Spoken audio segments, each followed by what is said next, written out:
L'une des questions que je reçois très souvent dans la communauté Femmes Entrepreneurs MAG, c'est Isis, je ne sais pas par où commencer. Qu'est-ce que je dois faire? Par où je commence? J'ai envie de lancer un business, j'ai envie d'être entrepreneur, mais je ne sais pas quoi faire. Où dois-je commencer? Bienvenue sur cette vidéo. On va aller droit au but parce que moi j'aime bien aller droit au but sur cette chaîne YouTube. On est occupé, on n'a pas de temps en tête. Donc c'est parti juste après le générique.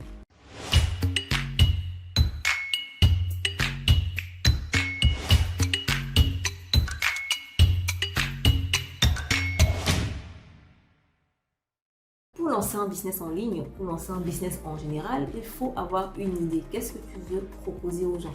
Et ton idée n'a pas besoin d'être très spécifique ou très ingénieuse. Okay? La plupart du temps, les gens se disent non, tant que j'ai pas l'idée d'Einstein, tant que j'ai pas l'idée du siècle, je ne me lance pas.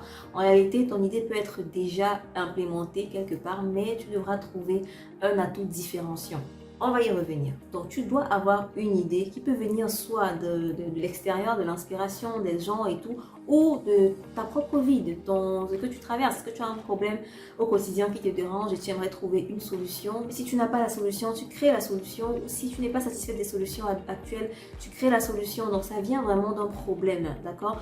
Le problème doit être dur, D-U-R, doit être douloureux, urgent et reconnu. Réfère à la vidéo ou à la chaîne YouTube de Marketing Mania Stan Leloup ou dans son livre Un empire dans votre sac à dos. Et une fois que tu as trouvé l'idée, comme je l'ai dit tantôt, il y a sûrement des gens qui l'ont déjà lancé, qui ont déjà essayé des choses, qui sont déjà dans le marché bien établi, ou peut-être qu'il y a une concurrence féroce dans le marché. Ne te dis pas, vu qu'il y a la concurrence, c'est pas la peine que je me lance, vu qu'il y a déjà des gens qui le font, c'est pas la peine que je fasse la même chose.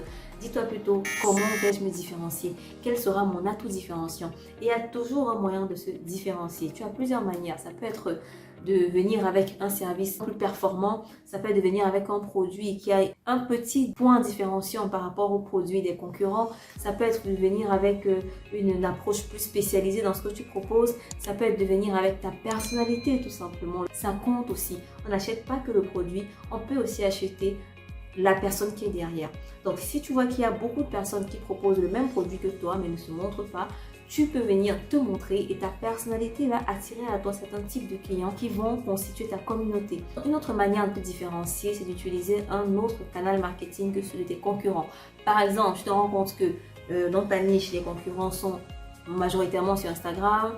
Toi, tu décides d'aller sur YouTube, par exemple. Ils sont majoritairement sur YouTube et sur Instagram. Toi, tu décides d'aller sur le podcast ou sur Pinterest, par exemple. Il y a toujours un moyen d'avoir un canal où il n'y a pas trop de concurrents. Donc, une fois que tu as identifié ton atout différenciant, il faut que tu identifies ton client idéal. Qui est ta cible? À qui est-ce que tu veux t'adresser? Et pour le savoir, il faut que tu poses des questions, il faut que tu fasses des enquêtes, il faut que tu fasses des sondages, il faut que tu identifies, il faut que tu discutes avec des gens. Ne te dis jamais que tu vas deviner ou imaginer ton client idéal. Avec les réponses aux sondages, aux enquêtes, aux formulaires et tout ça, tu vas donc créer ton avatar. Ton avatar, ce n'est pas les petits hommes bleus qu'on voit dans le film Avatar. C'est vraiment une personne qui est complète, donc avec sa personnalité, avec ses traits de caractère, avec ce qu'elle aime faire, ses habitudes, les endroits qu'elle visite, ce genre de choses, qui va te permettre de t'adresser à une seule personne. Parce que dans le marketing, tu as plus à gagner en t'adressant à une personne qu'en t'adressant à plusieurs personnes à la fois. Lorsque tu viens dire je fais cette vidéo pour t'aider, c'est plus percutant que lorsque tu dis je fais cette vidéo pour vous aider. D'accord? Tu t'adresses à une personne bien spécifique. Et c'est la même chose dans tes emails, la même chose dans tes pages de description de produits, dans tes pages d'atterrissage, etc., etc. Donc, identifie ton client idéal en posant des questions, puis en faisant un avatar de ton client idéal. Une fois que c'est fait, la dernière étape, c'est de tester ton produit en faisant un MVP. MVP, c'est Minimum Viable Product. Le Minimum Viable Product, en fait, la version la plus simple et la plus rapide à faire possible pour pouvoir tester le marché, pouvoir valider ou invalider ton idée. C'est le marché qui décide si tu as un bon produit ou une bonne idée ou pas. Donc, c'est pas ton entourage, c'est pas tes amis, pas du tout. Il faut que tu fasses un MVP. Si tu vends par exemple des produits physique, il faut que tu fasses d'abord un test avec des produits d'autres fournisseurs, tu fasses du dropshipping, tu vois si ça marche bien en dropshipping avant de te lancer dans une marque. Si tu veux créer un espace membre par exemple, ou un membership. Au lieu de commencer à créer un site internet, acheter des plugins qui coûtent hyper cher, commence par créer par exemple un groupe Facebook ou un groupe WhatsApp. Tu gères ton membership dans un groupe et si tu vois que ça marche bien, non, tu peux investir dans quelque chose de plus professionnel. Dans tous les types d'idées, tous les business possibles, il y a la possibilité de créer un MVP. Et si tu veux en savoir plus, je te recommande de lire le livre Lean Startup de Eric Rice. C'est un livre très intéressant pour apprendre à créer un MVP. Donc, une fois que tu as créé ton MVP, tu es prêt à tester ton produit, tester ton idée. Donc, tu as ton client idéal, tu as le problème dur que tu veux résoudre, tu as tes atouts de différenciation. Et une fois que tu as testé ton produit, c'est l'achat qui compte. Ce n'est pas juste le oui, ça m'intéresse, c'est beau, je vais acheter. Oui, non, c'est l'achat qui compte.